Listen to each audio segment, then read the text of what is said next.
इस देश में एक मूर्ख और एक धूर्त, राहुल गांधी, केजरीवाल, दोनों इस देश की मूल जड़ समस्या की। कोरोना के पेंडेमिक में लोग तड़प रहे थे और वो अपना स्विमिंग पूल बनाना था 10 करोड़ रुपए खर्च करके सरकारी पैसे से। अरविंद केजरीवाल अपने घर के अंदर 10 करोड़ रुपए खर्च कर रहे। दिल्ली वालों को शराब के नशे में धकेल दिए। पाउच मिलता है साहब, रिक्शे वाला 100 रुपए कमाता है, 25 रुपए का पाउच लेता है और पी करके सड़क पे गिर जाता है। पंजाब के अंदर आतंकवाद पनप रहा है।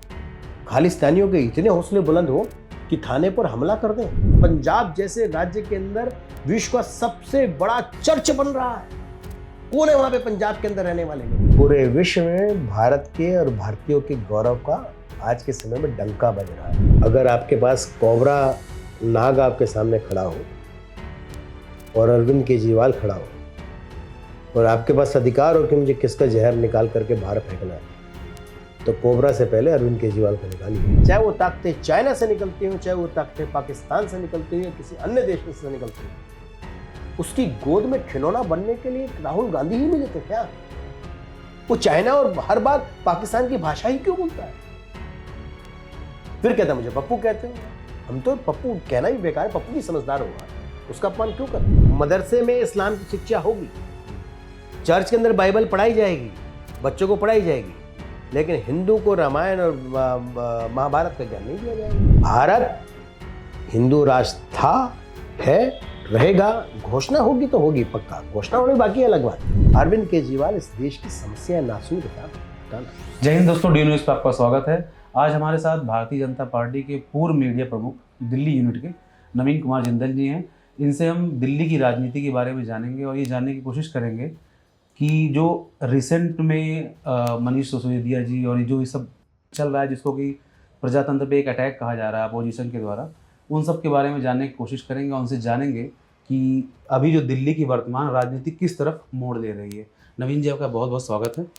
धन्यवाद। नवीन जी, अभी हाल ही में 3-4 इंसिडेंट्स हुआ है।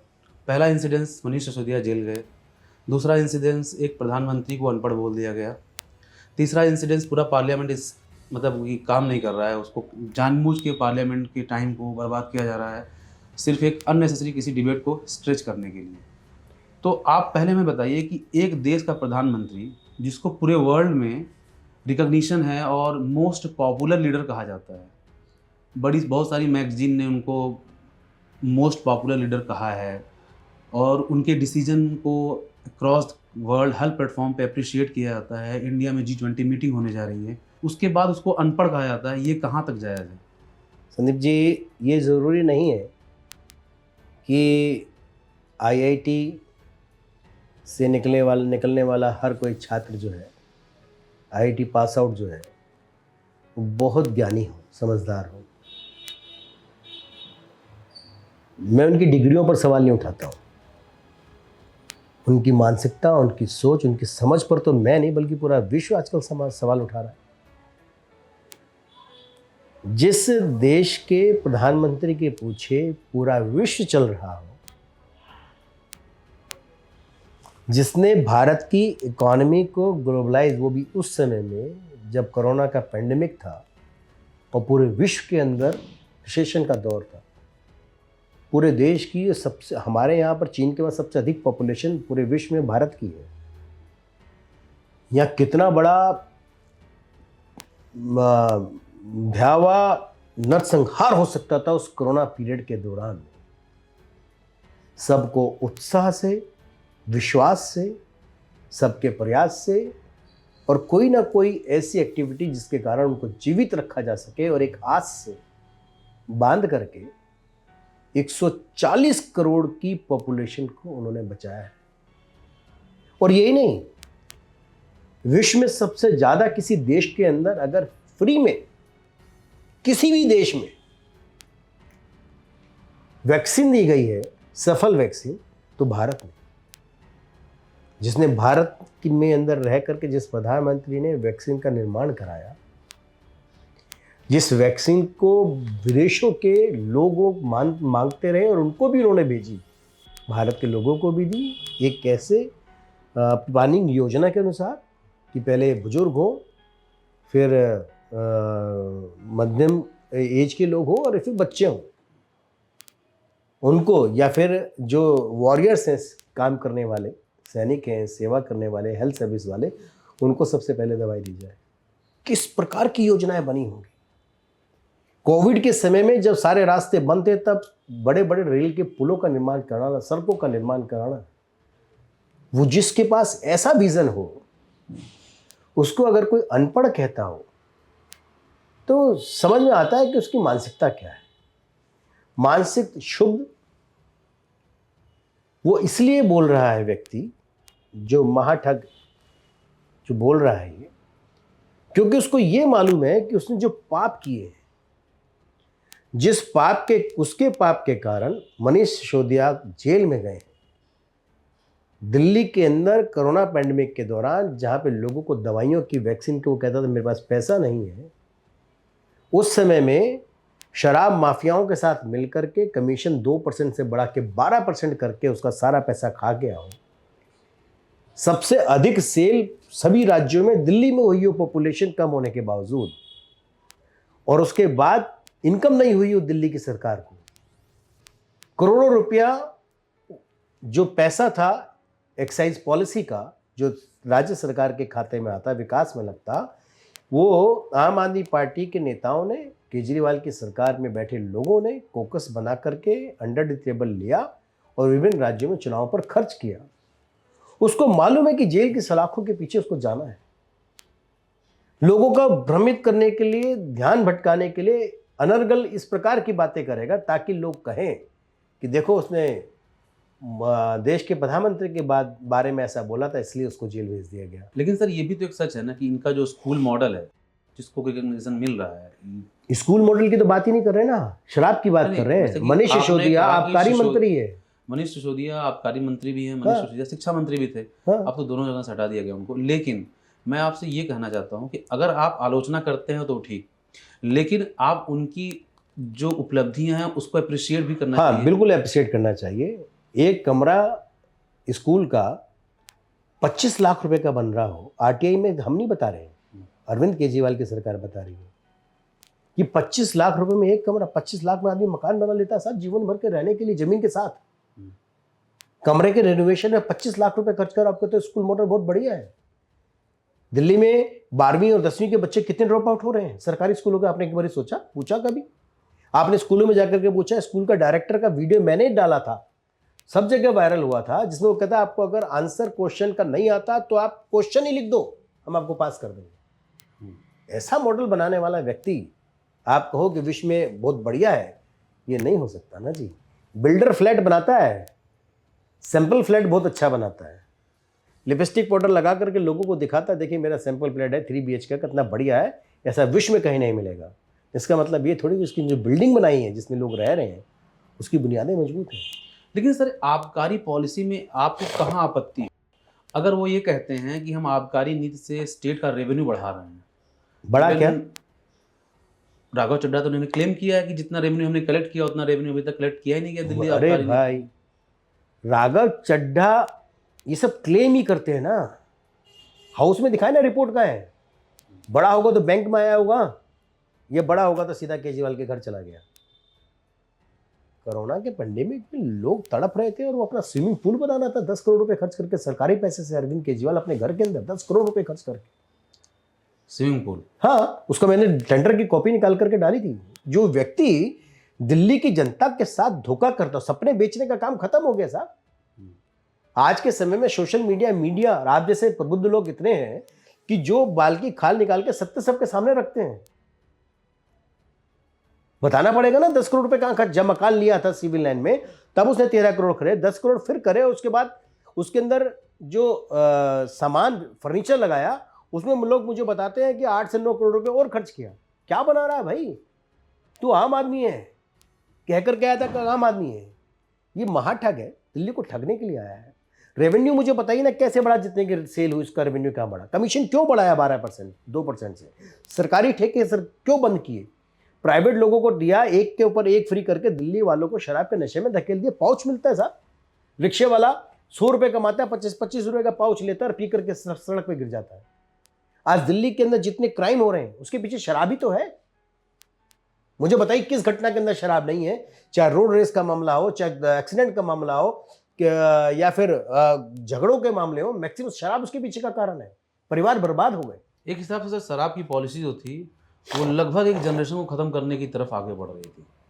शराब की पॉलिसी ने दिल्ली वालों को बहुत पीछे छोड़ दिया। दिल्ली की जनता, मिडिल क्लास का और गरीब तबके का व्यक्ति जो शराब कभी कभी पीता होगा, इस पॉलिसी ने, अरविंद केजरीवाल की पॉलिसी ने उसको पंजाब की तरह, जैसे पंजाब नशे में डूबा हुआ है वैसे दिल्ली को नशे में डुबोने का काम किया। लेकिन सर चुनाव के पहले तो वो कहते थे कि पंजाब में नशे को हम ख़त्म कर देंगे, सबको जेल में डाल देंगे। फिर मैंने वही कहा ना, वो महाटक कहता कुछ है करता कुछ है। कितने जेल में गए सर अभी तक पंजाब में? पंजाब के अंदर तो नशा फ्री में बट रहा है, बंटवा रहे हैं, सरकार कर रही है। पंजाब के अंदर आतंकवाद पनप रहा है। खालिस्तानियों के इतने हौसले बुलंद हो कि थाने पर हमला कर दें। पूरा पुलिस डिपार्टमेंट जिसने पंजाब के अंदर आतंकवादियों को नेस्त नाबूद कर दिया था, आपको सबको मालूम है पंजाब का आतंकवाद, सबने सुना और देखा है। तो उसके बाद आज वो पुलिस वाले बिल्कुल असहाय हो गए, थानों पर हमले हो रहे, पुलिस वाले पीटे जा रहे हैं। कहीं भी भीड़ तंत्र निकल करके आता है, खालिस्तानी समर्थक निकल करके आते हैं और अपने अपराधियों को छुड़ा करके ले जाते हैं।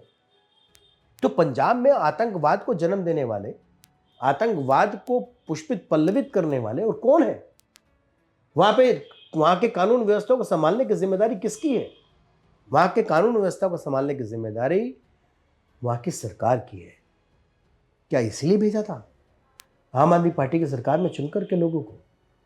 क्या इसीलिए वहां पर आए थे कि पंजाब में आतंकवाद बढ़ाएंगे? क्या इसीलिए आए थे पंजाब के अंदर आप जो है शराब का माफिया और ड्रग्स के माफिया को बढ़ाएंगे? क्या इसलिए आए थे कि पंजाब के अंदर डेवलपमेंट खत्म हो जाएगा और विश्व का, पंजाब जैसे राज्य के अंदर विश्व का सबसे बड़ा चर्च बन रहा है?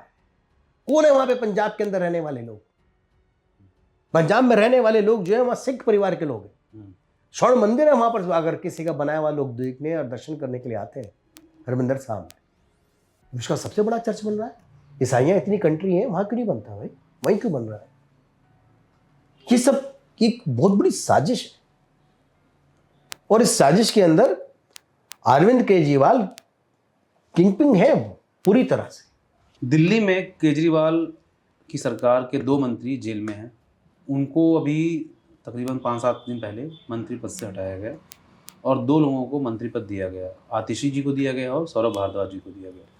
सत्येंद्र जैन जो तकरीबन 5-6 महीने से जेल में हैं, उनका मंत्रालय तब क्यों नहीं हटाया गया, आज क्यों हटाया गया? करीब 9.5 महीने जेल में रहने वाला सत्येंद्र जैन और उसको मंत्री से नहीं हटाया। वो अरविंद केजरीवाल जो चुनाव में सत्ता में आने से पहले था, अगर किसी पर भी आरोप लगा है तो उसको तुरंत इस्तीफा देना चाहिए। अगर हमारी सरकार आई उस समय वो कहता था कि अगर किसी पर आरोप मात्र भी लगेगा तुरंत मैं इस्तीफा उसका ले लूंगा। वो जेल में है तब इस्तीफा नहीं लिया। मनीष सिसोदिया जेल गया, उसके बाद उससे इस्तीफा लेगा, पता चलेगा कि बजट कौन पेश करेगा, जेल में से तो कर नहीं सकता। जेल में लिख करके थोड़ी भेजेगा बजट।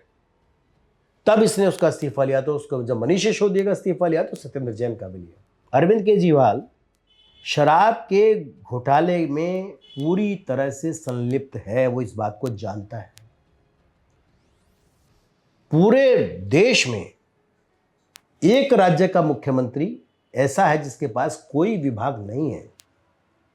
बिना विभाग का मुख्यमंत्री के पास एक विभाग है कि कैसे रिश्वतखोरी को बढ़ावा दिया जाए और कैसे देश की जनता को लूटा जाए और झूठ बोला जाए।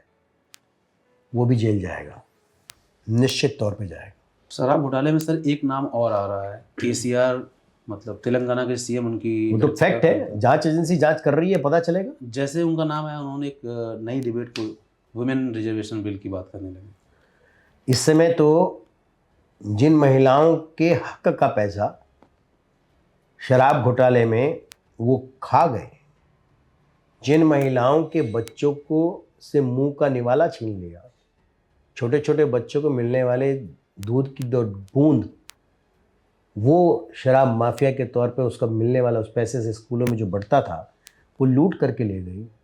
वो किसका रिजर्वेशन की बात करेगी? उनका रिजर्वेशन तो एक ही है, भ्रष्टाचारियों को जेल में भेजने का रिजर्वेशन।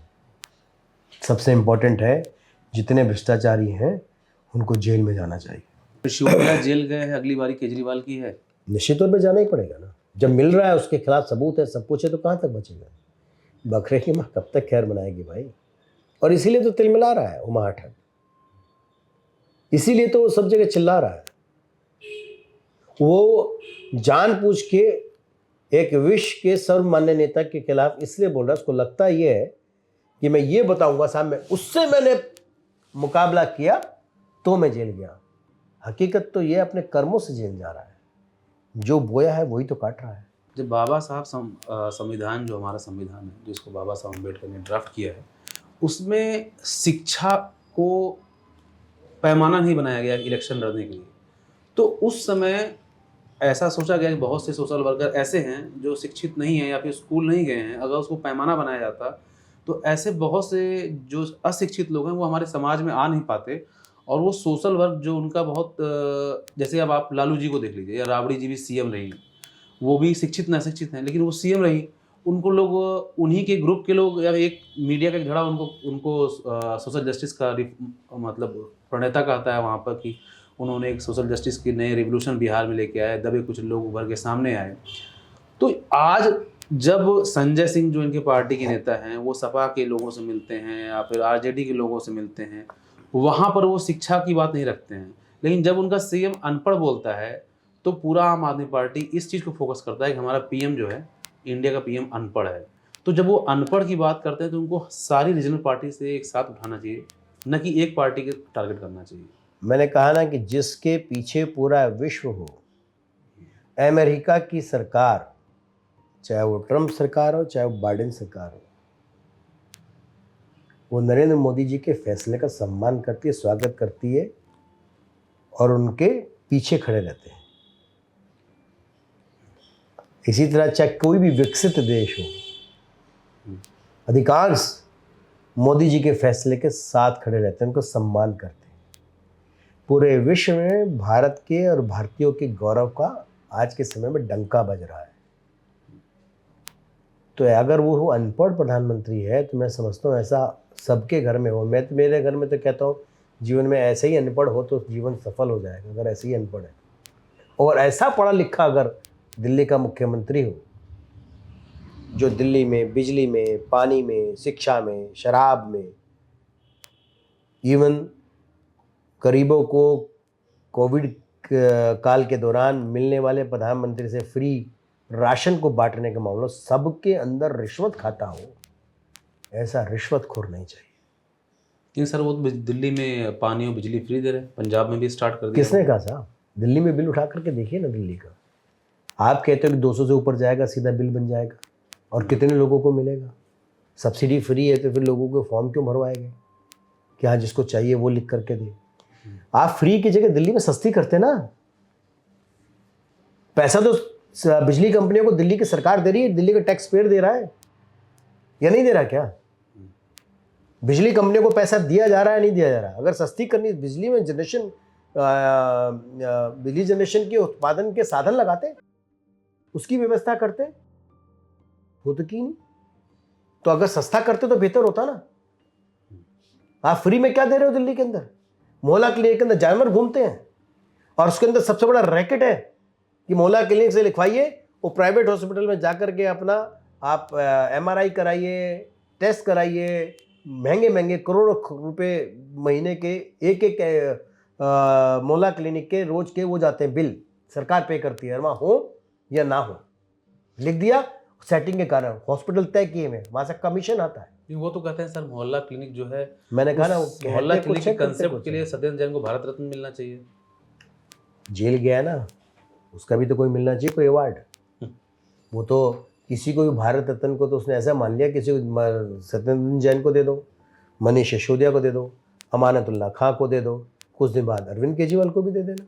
बात सब पंजाब की करते हैं, फुल मेजॉरिटी से, बम्पर मेजॉरिटी से वहाँ की जनता ने उनको फुल मेजॉरिटी में बनाया। तकरीबन मार्च में सरकार आती है, जून में एक बाई इलेक्शन होता है संगरूर, जो कि वहाँ के सीएम का होम, जिसको उन्होंने खाली किया था। और वहाँ से वो इलेक्शन हार जाते हैं। हारते किससे हैं? सिमरनजीत सिंह मान से, जो कि प्रोक्लेम्ड खालिस्तानी है। तो सर आपको लगता है ना कि ये उसी समय डिसाइड हो गया था कि पंजाब अब किस दिशा में आगे बढ़ने वाला है? अरविंद केजरीवाल इस देश के लिए अभिशाप है। अगर आपके पास कोबरा नाग आपके सामने खड़ा हो और अरविंद केजरीवाल खड़ा हो और आपके पास अधिकार हो कि मुझे किसका जहर निकाल करके बाहर फेंकना है, तो कोबरा से पहले अरविंद केजरीवाल का निकालिए। वो इतना घातक है, विषैला है कि उसके साथ जो मिलेगा, चाहे कोई हो, चाहे भगवत मान हो, कोई, मैं कहता हूं कोई भी व्यक्ति उसके साथ कोई मिलेगा, वो जहरीला हो जाएगा। एग्जाम्पल के तौर पे जैसे पानी की बूंद को अगर तवे पे डालो तो भाप बन करके उड़ जाएगी, उसी पानी की बूंद को अगर किसी कमल के फूल पर डालो तो ओस की तरह नजर आएगी, मोती की तरह चमकेगी। वही पानी की बूंद किसी मृत व्यक्ति के मुंह में अगर आप डाल देते हो तो वो अमृत कहलाती है कि गंगा जल मिल गया, अमर हो गया। और वही पानी की बूंद किसी सांप के मुंह में डाल दो तो उसके मिले हुए विष मिलते ही वो भी विष बन जाएगी। तो ये वो है, इसकी संगति वैसी है। इसकी केजरीवाल की संगति में जो आएगा वो जहरीला हो जाएगा। बच के रहने की आवश्यकता है। वो दो मुँहा सांप है, आगे से कुछ बोलता है, पीछे से किसी को डस लेता है। जबकि सर कुमार विश्वास जो इनके क्लोज एड थे, योगेंद्र यादव हो गए, प्रशांत भूषण हो गए, जितने फाउंडर थे आम आदमी पार्टी के, वो कहाँ है? क्यों निकाला इसने? इवन कुमार विश्वास ने तो इस बात को कहा भी था कि ये सिंपथाइजर हैं खालिस्तानी, सत्ता को पाने के लिए किसी को भी बेच सकता है, देश को बेच सकता है। पंजाब के लिए घातक है अगर इनकी पार्टी या ये सरकार में आते हैं तो, जिसका हमने 3 ही महीने बाद उसका रिजल्ट देख लिया जब सिमरनजीत सिंह मान वहाँ की सीट से चुन के आते हैं, वो भी एक पॉपुलर लीडर जो वहाँ का सीएम बनता है। तो सर अब आप बताइए कि पंजाब अब यहाँ से किस दिशा में आगे बढ़ेगा? ये नरेंद्र मोदी जी की दूरदर्शिता थी, उस व्यक्ति की समझ जिसने पूरे देश को इतनी विषम परिस्थितियों में भी संभाल करके रखा हुआ है, जिसने चुनाव से पहले भागते हुए समझते हुए बीएसएफ का दायरा बॉर्डर से बढ़ा करके 20 किलोमीटर तक का किया था। अगर वो नहीं हुआ होता तो फ्री सेफ पैसेज आतंकवादियों को, खालिस्तानियों को, पाकिस्तानी समर्थकों को ये देने से कभी नहीं चलते। ये तो सर वो कहते हैं कि फेडरल स्ट्रक्चर का अटैक है जो उन्होंने एक्सटेंड किया है दायरा उसका। जो भी काम संविधान पर होगा, संविधान के मुताबिक होगा, उसको फेडरल स्ट्रक्चर पर ये हमला ही बताएंगे। चुनाव और मुख्यमंत्री 26 जनवरी की परेड रोकने के लिए धरने पे बैठे, वो फेडरल स्ट्रक्चर पर हमला नहीं है क्या? जो देश में 15 अगस्त 26 जनवरी मनाने का विरोध करे, नहीं मनना चाहिए, उसको आप क्या कहोगे? तो सर कहते हैं हम अनार्किस्ट हैं। तो फिर जब अनार्किस्ट की बात फिर करने का मतलब ही क्या? अगर वो अनार्किस्ट ही है फिर उसकी बात क्या करनी? देश की जनता समझती है, दुनिया भी समझ रही है और जानती है कि इस देश में एक मूर्ख और एक धूर्त, राहुल गांधी, केजरीवाल, दोनों इस देश की मूल जड़ समस्या की है। जैसे वो विदेश में जाकर के भारत और भारतीयों का अपमान करता है, ऐसे ये देश में रह करके भारतीयों का अपमान करता है। पहला तो राहुल गांधी कैम्ब्रिज यूनिवर्सिटी जाते हैं, चैटम हाउस में भी बोलते हैं कि Indian democracy is on attack, democratic structure destroy किया जा रहा है। और उसके बाद इंडिया आते हैं। अब इंडिया में उसका विरोध चल रहा है, हमारी रूलिंग पार्टी उसका विरोध करती है कि वो जाके इंडिया की डेमोक्रेटिक स्ट्रक्चर को कहते हैं डेमोक्रेसी खतरे में है। और अब अपोजिशन ये चाहती है कि पार्लियामेंट में अडानी पे बहस हो, जेपीसी चाहती है बनाना। तो सर जेपीसी बनाने में क्या दिक्कत है? 2G में भी जेपीसी बना था, अगर अडानी में केस में बन जाए। 2G का घोटाला कहाँ हुआ था? देश में ना, उसका आरोप देश में लगा था ना। अडानी वाले मामले का घोटाला की कहाँ पर हुआ है, कोई बताएगा मुझे? रिपोर्ट आई है सर एक विदेशी। कहाँ से आई है? विदेशी रिपोर्ट है वो। अच्छा, हिंडनबर्ग। फिर मतलब यहाँ पे जेपीसी बने और वहाँ जाएंगे यहाँ के लोग वहाँ मस्ती करने के लिए, जिसके पास कुछ भी नहीं है। तो सर सरकार क्यों नहीं पा रही है? सरकार नहीं, कौवा कान ले गया, तो हमको अपना कान देखना चाहिए, कौवे को देखना चाहिए। तो ये तो कौवे है ना, तो कौवे को ढूंढ रहे हैं। मुझे ये बताइए कि अभी राहुल गांधी ने भारत जोड़ो यात्रा के नाम पर यात्रा करी थी, तकरीबन 150 दिन में। हाँ, जो भी, जिसमें वो कहता था कि मुझे सर्दी नहीं लगती, जिसको सर्दी लगती है वो डरता है, घबराता है। इस देश के एक व्यक्ति को छोड़ के सभी डरते घबराते हैं, इसका मतलब तो है। लेकिन फिर भी उसने कहा कि मेरे को इस 150 दिनों में उसको कहीं किसी ने रोका था कि तुम ये मत बोलना, तुमको किसी ने कहा है कि यार उसका इंटरव्यू मत लेना? तुम्हारे चैनल को किसी ने मना किया कि इंटरव्यू मत लेना राहुल गांधी का? किसी का राहुल गांधी बुलाएगा इंटरव्यू देने के लिए, आप जाओगे? हाँ, ऑफ कोर्स। तो फिर बताइए ना यार, फिर क्यों रोका किसने उसको बोलने से? कहाँ माइक बंद हो गया? कश्मीर से कन्याकुमारी के बीच में कभी बोला वो? क्या माइक बंद हो गया? उस डाल पे बैठा वो व्यक्ति है, वो जिस पे बैठेगा उसी को खत्म कर देगा। वो विदेश में जाकर के भारत और भारतीयों का अपमान करके अपने आप को यह समझता हो कि शायद विदेश के लोग उसके साथ में जुड़ेंगे। एक बहुत बड़ा वर्ग है संदीप जी, वो वर्ग ये है जो चाहता है कि भारत के प्रधानमंत्री नरेंद्र मोदी को अपदस्थ करना, पद से हटाने का प्रयास कर रहा है।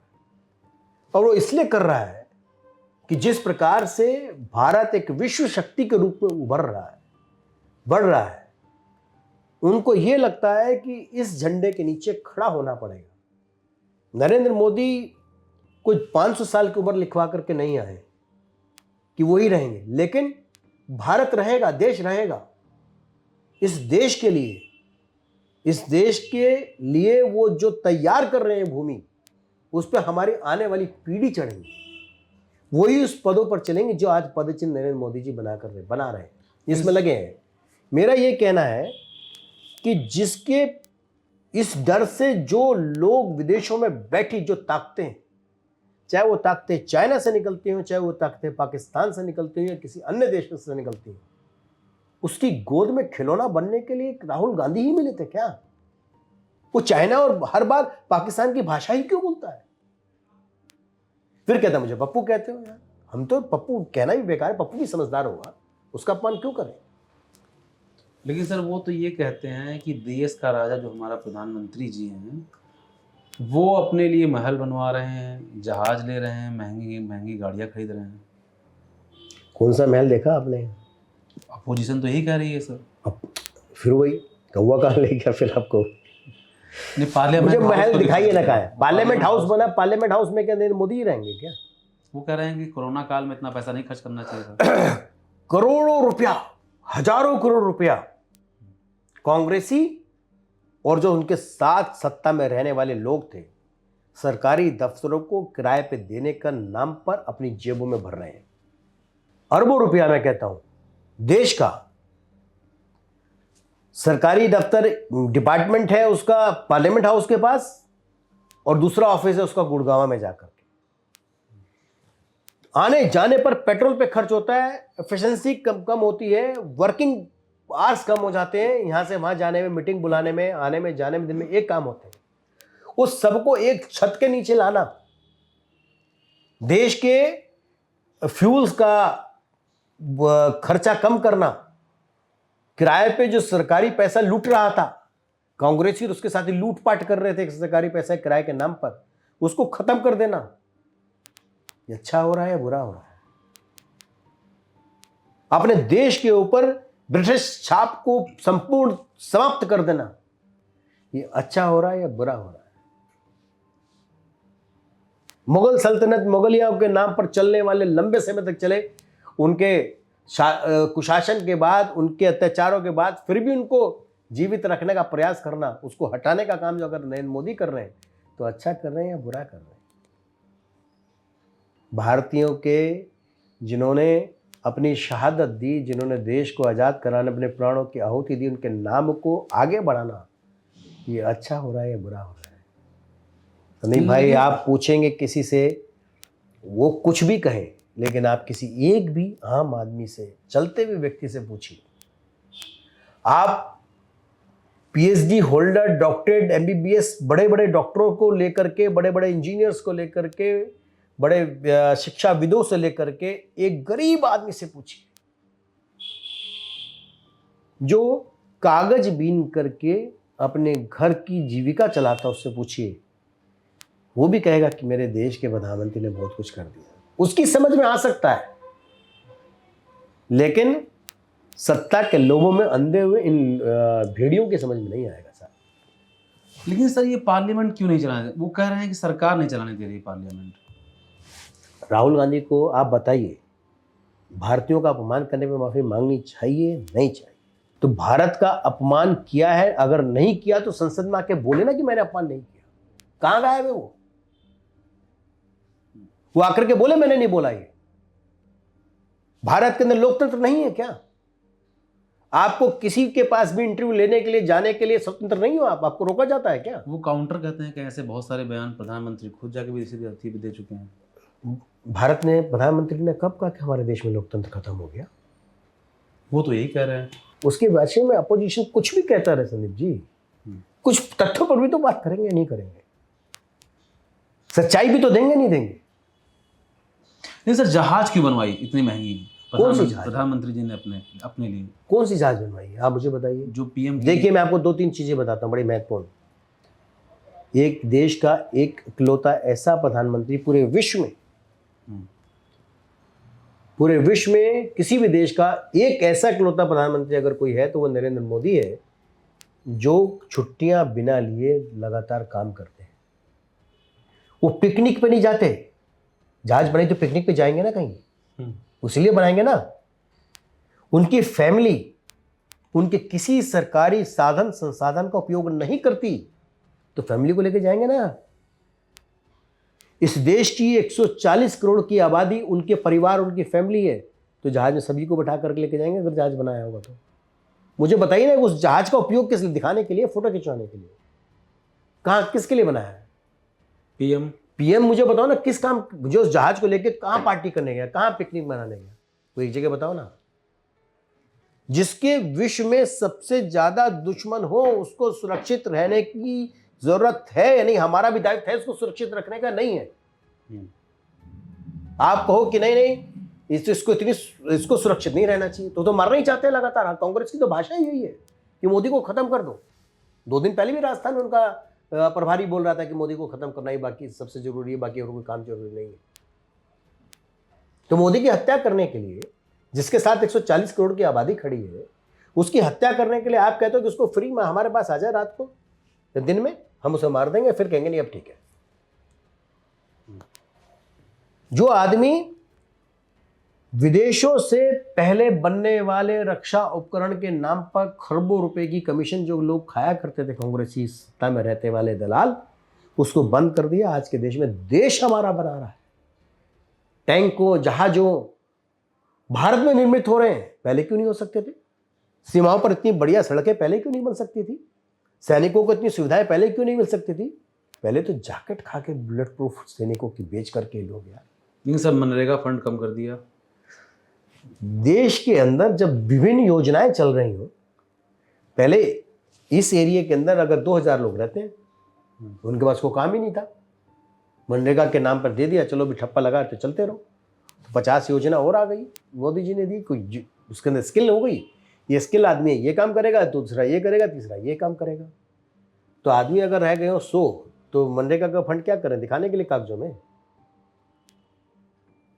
योजनाओं के अनुसार कि लोगों को काम मिल रहा है ना, क्षमता के अनुसार उसको पारितोषिक मिलता है ना, फिर क्या दिक्कत है? तो सर पार्लियामेंट में डिबेट क्यों नहीं हो पा रही इन चीजों पे? करना नहीं चाहते वो जानबूझ करके। अपोजिशन के पास कोई मुद्दा है नहीं, वो जानते हैं कि वो क्या बोलेंगे।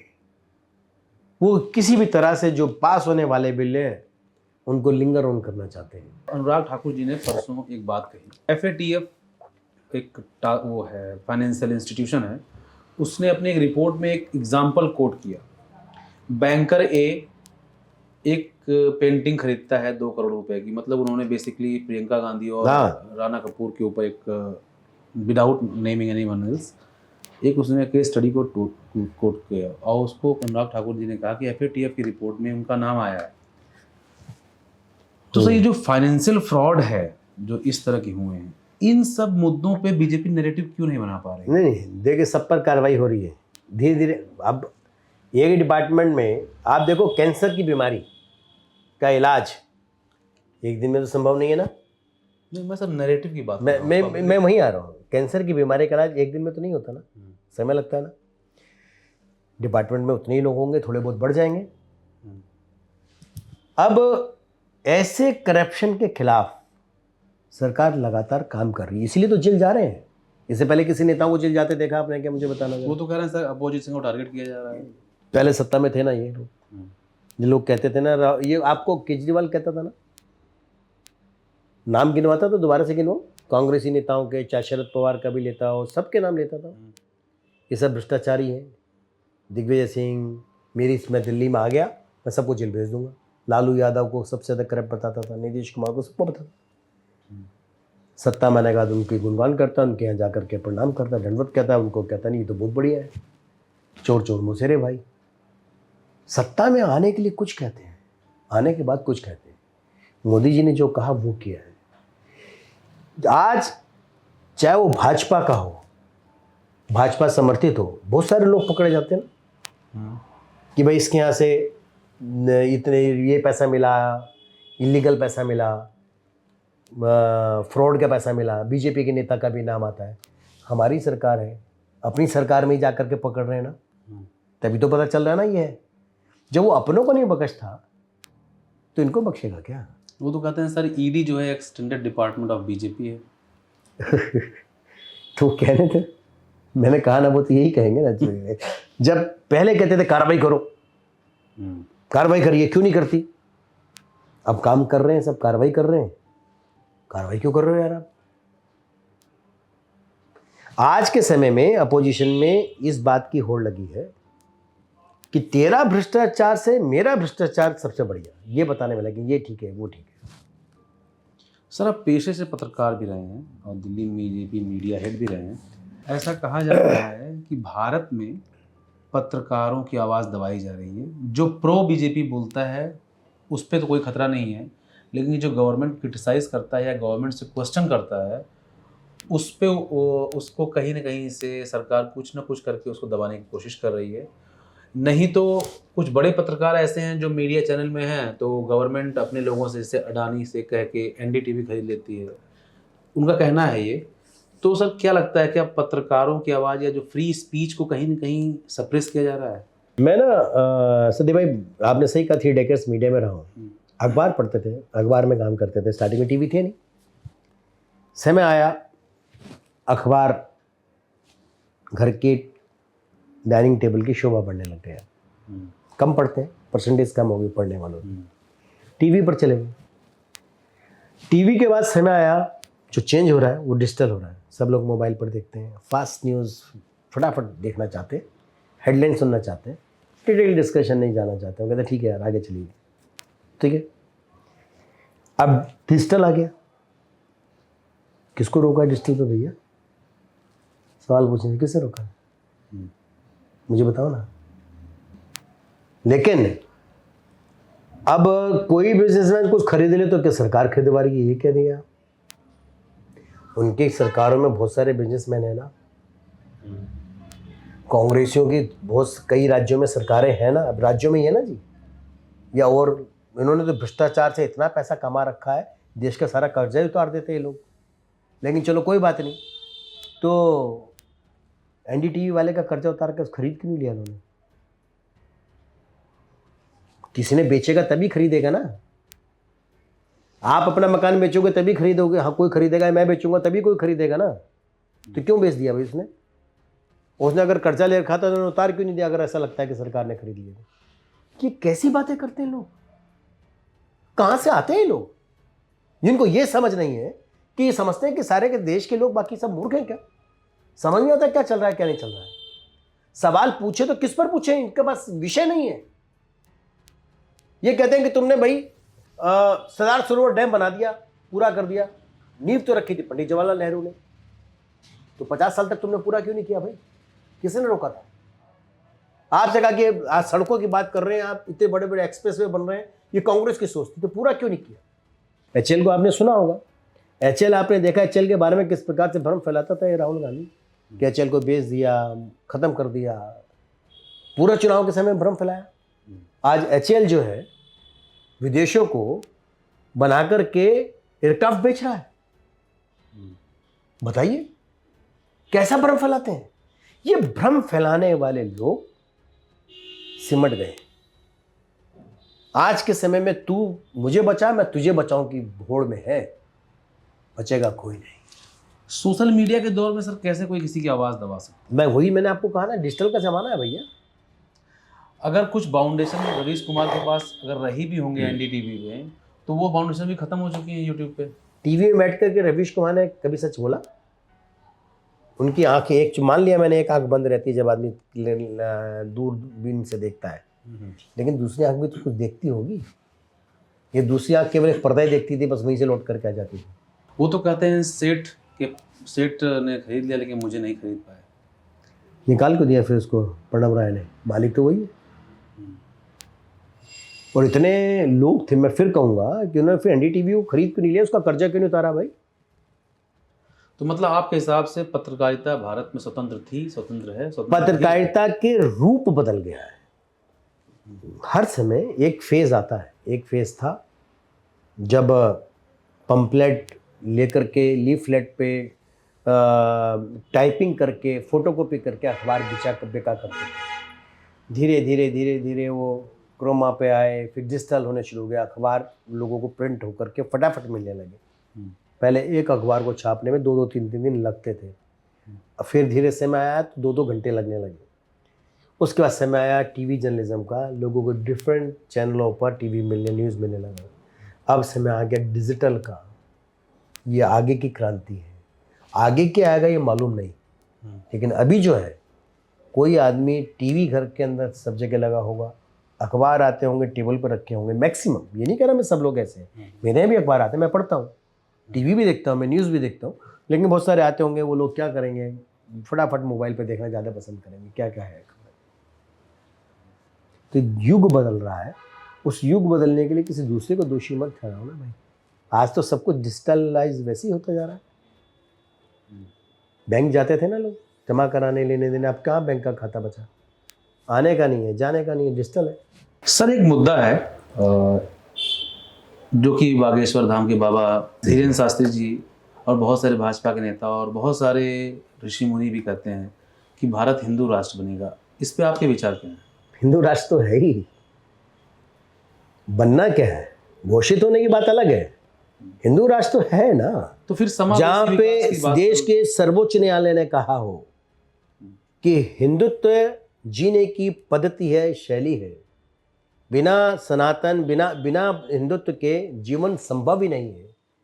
जहाँ पर ये कभी नहीं सोचा जाता हो कि मेरा भगवान सबसे बड़ा, जहाँ कहते हो हर कण कण में भगवान है, जहाँ सनातन में हर एक को सम्मान देने की, हर आप में भी भगवान को ढूंढता है, मेरे में भी भगवान को ढूंढता है, जहाँ सनातन के अंदर सबको साथ लेने की, साथ चलने की परंपरा हो, जहाँ पर हिंसा का कोई स्थान ना हो, अहिंसा परमो धर्म की राह पर चलने वाला, तो वो हिंदू राष्ट्र तो होगा और क्या।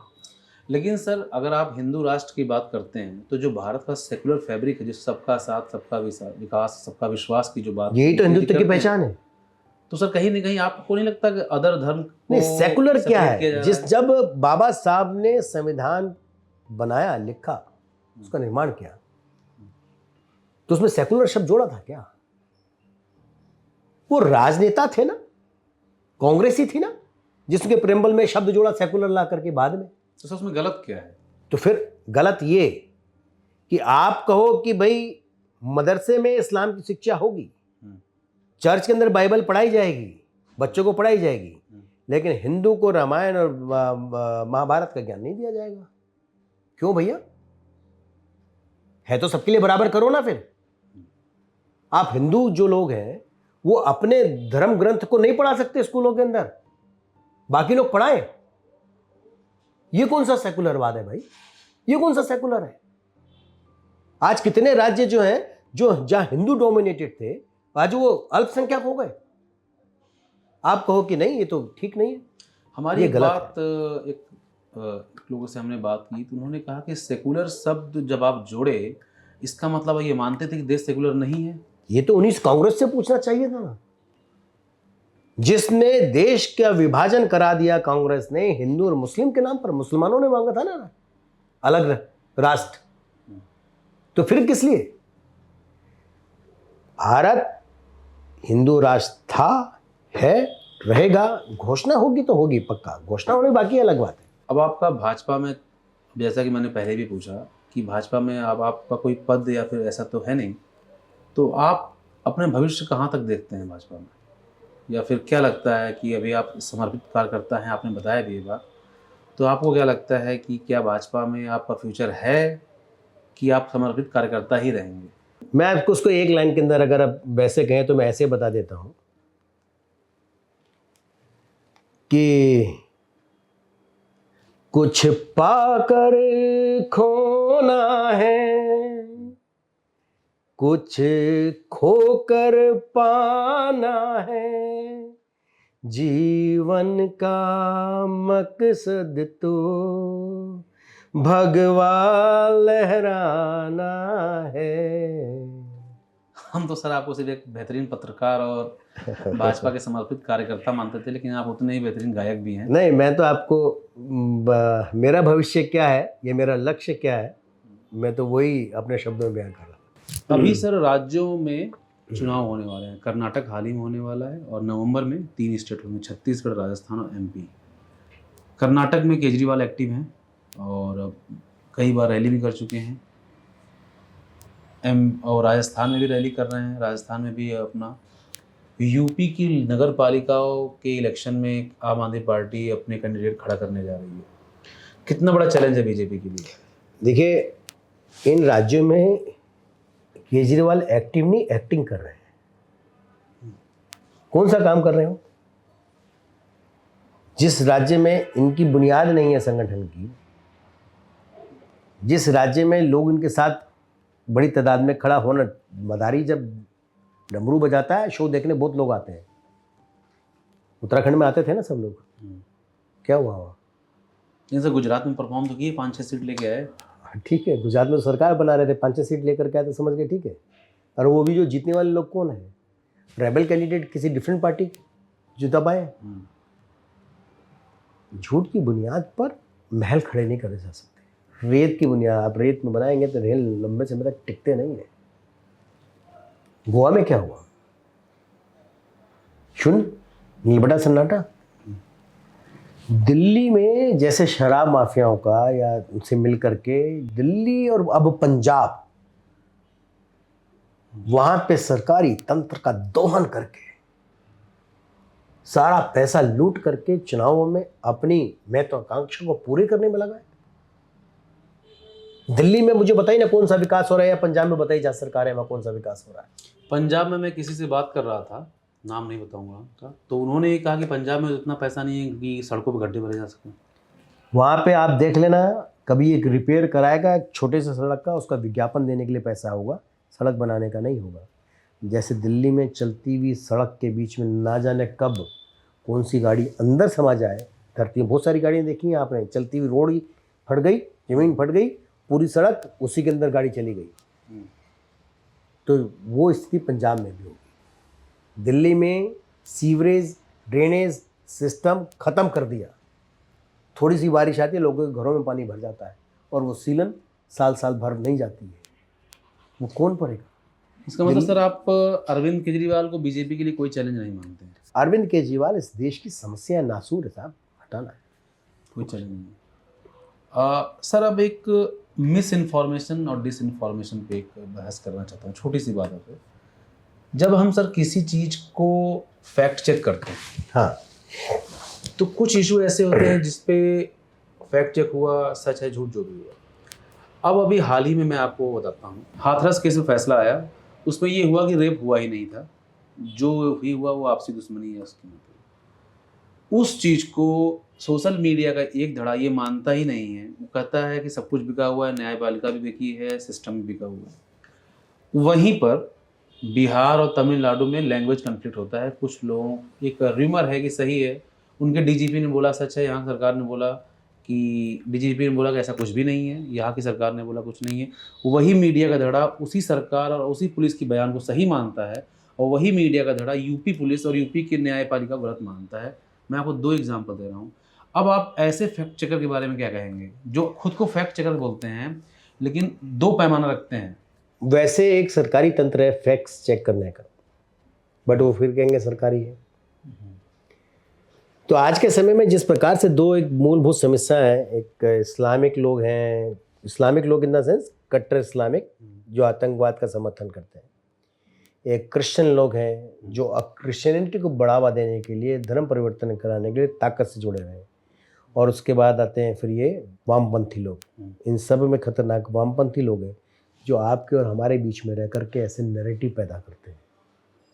ये वो लोग हैं जो फैक्ट्स चेकर चुकर इसी के नाम पर लेकर के देश की जनता को भ्रमित करने में लगे। अगर उनके मुताबिक फैसला आए तो सही, वरना वो कोर्ट का भी अपमान करेंगे। रात के 2 बजे आतंकवादी को छुड़ाने के लिए, बचाने के लिए सुप्रीम कोर्ट खुलवाई जाए, इतना हंगामा किया जाए और सुप्रीम कोर्ट फैसला दे दे तो नहीं, गलत कर दिया सुप्रीम कोर्ट ने, बिका हुआ है। जिसको न्यायपालिका पर विश्वास नहीं, जिसको प्रशासनिक सरकार के अधिकारियों के फैसले सरकार पर विश्वास नहीं, जिसको खुद अपने देश की जनता पर विश्वास नहीं, वो अपने आप पर भी कैसे विश्वास करेगा, ये सोचने की बात है। वो तो टूल किट के वो किट है, टूल किट जो कहीं और से गवर्न की जा रही है, चाबी कहीं और भरी जा रही है और बोल यहाँ पर तोते रहे। बीजेपी में आपकी भूमिका क्या है? नहीं, बीजेपी में मैं, पार्टी ने मुझे निष्कासित किया है, लेकिन मैं तो समर्पित कार्यकर्ता हूँ संगठन का, उस सोच का जिसने भारत को विश्व गुरु बनाने की ठान रखी है, उस कर्तव्य पथ पर चलने वाले उन नेताओं का जिन्होंने अपने आप को तपा करके कुंदन बनाया और विषम परिस्थितियों में खड़े होकर के देश की सेवा करने का काम किया है। आज इस देश के अंदर नरेंद्र मोदी जी, अमित शाह जी जिस प्रकार से काम कर रहे हैं, वो आने वाली पीढ़ी को ऐसे नेता नहीं मिल सकते। मैं ये मानता हूँ व्यक्तिगत तौर पे भी, और जो मेरी सोच कहती है उसके अनुसार भी, विश्व में अगर कोई जन कल्याण के बारे में सोचता है और आतंकवाद के समूल नाश के बारे में सोचता है, तो ये नरेंद्र मोदी है जो इस प्रकार का काम कर रहे हैं। हमको समझना चाहिए, इसलिए हमको छोटी मोटी चीज़ों पर ध्यान नहीं देना चाहिए। मेरी भूमिका भाजपा में क्या है, मेरी भूमिका देश में क्या है, यह आप मुझसे पूछें। मेरी भूमिका इस देश के निर्माण में बेशक गिलहरी के मात्र हो, लेकिन है, मैं मानता हूँ कि मैं इस देश के जो इस विश्व को बनाने के लिए महायज्ञ चल रहा है, उसमें एक आहुति तो मैं भी दूंगा। प्राण जीवन में मरना सबको है, कोई अमर पट्टा लिखवा करके नहीं आया, को आज जाएगा कल जाएगा, मेरे माँ के बिहारी जानते हैं। लेकिन जब भी मैं जाऊंगा, वो जिस भी तरह से जाऊंगा, तो हजारों नवीन पैदा कर जाऊंगा, ऐसा मेरा मानना है। मतलब 2024 के चुनाव में हम आपको एक भाजपा के समर्थित कार्यकर्ता के रूप में प्रचार करते हुए देख सकते हैं? वक्त बताएगा। मैं तो आज भी वो कर रहा हूँ और कल भी कर रहा हूँ और आने वाले समय में करूँगा। देश में भाजपा के अलावा कोई और दूसरा संगठन नहीं है जो इस पूरे देश को बचा सके। तो ऐसे में छोटे मोटे बलिदान तो देते रहने चाहिए ना भाई, उस पर परवाह नहीं करनी चाहिए। लेकिन मैं आज भी वही प्रचार कर रहा हूँ, कल भी वही प्रचार करता था, आने वाले समय में भी वही प्रचार करूँगा कि अगर सच में हम आने वाली अपनी पीढ़ियों का भविष्य चाहते हैं, तो भविष्य सुरक्षित नरेंद्र मोदी जी के हाथों में है, भारतीय जनता पार्टी के हाथों में है। नवीन जी, आपका बहुत बहुत धन्यवाद, आप हमारे शो में आए।